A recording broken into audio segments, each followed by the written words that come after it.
This week in Deuteronomy 12 through 15, I discussed local community and God's information to the Israelites about the poor in their community. And so today I wanted to come out. This oak is in the back of my parents' property, and it is beautiful. It is a stunning, gorgeous, really tall. I'm going to go up so you can see up at the top how beautiful this oak is. And the leaves that you're seeing are from trees that are standing next to it and kind of wrapping their limbs into the tree. This is a dead tree. So it has this beautiful architecture, and you can see bouncing here. There's a limb that looks like it's ready to drop. There's some of the classic marks of a tree that is absolutely dead. You can see the bark peeling off. It's missing leaves, obviously. That's a sign. This is a tree that gets, in our modern belief of how to manage a forest, this is a tree that is designated as something that needs to come down. We must remove the dead trees from a forest environment because they're dangerous. And we think about it when it's in our yard because the limbs are very fragile. As it ages, as it stands here dead, it is going to drop these branches more and more as we get a windstorm, or as it's more open, which I'm going to pan around here. And as you're watching the video and maybe not listening or just listening, I'll describe that all around here, you're going to see all of these young trees that are growing up in a circle all around this dead oak in kind of like this uh, very reverent circle. Some of them are right up against the tree, but for the most part, there is just a clearing around. And this tree gets identified as needing to come down because of its danger from to a house when we're near housing or your garage or your barn. But in the forests and what is supposed to be good forest management, this tree is identified to be brought down because it is believed to be a fire hazard. Because it is dead wood, it is going to go up in flames more and therefore often taken out. But I brought you out here to look at this tree, not just because it's beautiful. I love it as it is, even though it is not alive. Um, so, not just to look at it, but to make this point. This tree is not dead and therefore not functional. The way that the forest ecology works is that a tree like this would die and it has become massive. This is a very old tree. So it's an oak and it can live to, I believe, 100 to 200 years. We can see oaks pretty regularly reaching that age. And during that time, it is growing, growing, growing, and amassing more and more out of the nutrients that are in the soil all around it. And it has to amass um, all of the nutrition, all of the resources from where it has grown have gone into the trunk and the leaves and the roots underground. So it has sequestered resources. Carbon is one of them. It has sequestered calcium and magnesium and all of the minerals that were in this soil.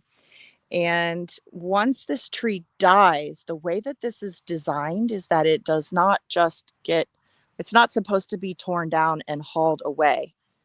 It's intended to stand in place and feed back its resources to all of the young community that is coming along. So you see, here's a baby oak right here behind me. There's a couple oaks right behind me. The resources that are in this trunk are now a time release fertilizer. And this dead tree can stand on its own, dead like this. It can stand for 50 to 100 years like a dead tree. Eventually, it will fall. It might take a good storm, or it might just rot enough that it falls. But eventually, it will fall. And once it meets the ground, all of the trunk will hit and come along the ground and form more and more mycorrhizal networks, and the wood will be broken down until it is soil. But as it stands here, this ancient tree is feeding all of the other trees around it. So all of these trees, if we think about in Deuteronomy 12 to 15, if we think about the idea that God was telling through Moses to the Israelites that there will be no poor among you. And then he goes on to say, the poor will always be with you. And it seems really odd to put together in your head, but I immediately thought of this tree because the baby trees that are coming up in the soil, a forest soil is pretty poor in nutrition because all of the resources are in the trees. And so this area that this tree is standing is fairly poor soil because all of the resources have gone into this tree. And so the baby trees that are trying to grow up around this tree, we've got one tree that's rich, if we want to put that into our minds. We've got one tree that is rich in resources, and it has just amassed that, not because it's evil, um, but because it's just there. It's been there long enough to pull the resources out of its environment. And these small trees around it are poor because they're looking for nutrition that has been taken up out of the soil largely into the tree. We don't have people coming and tilling and bringing in bags of fertilizer. There must be another system. And so here in nature, we have that which is very poor giving back, even as it is dead and decaying. It is a process that it is feeding, giving resources back, redistributing resources within its community so that these young ones can come up. So these trees around here are not completely bereft of anything, but they do require that the big old tree, as it dies, reshares all of its amassed resources back out into the community. And I think that that is a model that resonates with me greatly as we see the every third year uh, instruction to put your resources, what you grow, directly into your community. This is a model in nature that shows us just that this tree is sharing all of its resources back with its community and feeding all of these young trees. And so it may have lived 100 years or 150 years. It will stand dead for 50 to 100 years.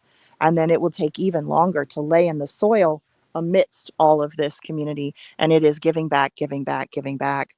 It's not we it's just not as simple as vilifying the rich or vilifying those that have amassed the resources. It is an ebb and flow. It is natural in nature and all creation, but God has a plan for how those resources look out. This dead tree has provided support for creatures that are coming and staying.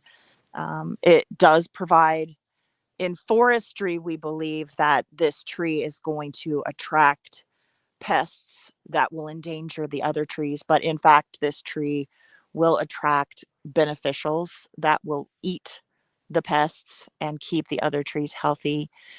This tree, even while it was living, was giving back to its community. It was providing shade while the young ones got started, and sharing moisture and preserving moisture like a young nursery.